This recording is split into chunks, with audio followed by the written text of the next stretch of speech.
by Congressman Butler's notes, refused requests to publicly, immediately, and forcefully call off the riots.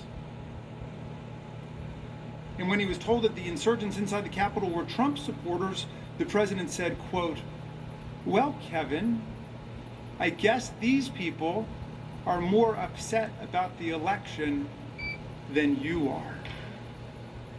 Think about that for a second. This uncontradicted statement that has just been stipulated as part of the evidentiary record.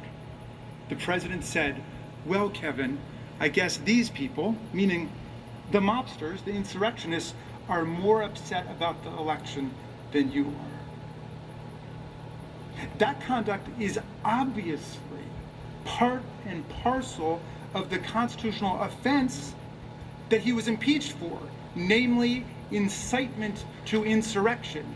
That is continuing incitement to the insurrection. The conduct described not only perpetuated his continuing offense, but also provides to us here today further decisive evidence of his intent to incite the insurrection in the first place. When my opposing counsel says that you should ignore the president's actions after the insurrection began, that is plainly wrong.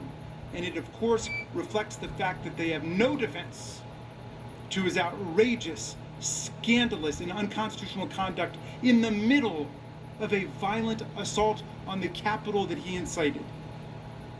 Senators, think about it for a second. Say you light a fire and you're charged with arson. And the defense counsel says, everything that I did after the fire started is irrelevant. And the court would reject that immediately and say, that's not true at all.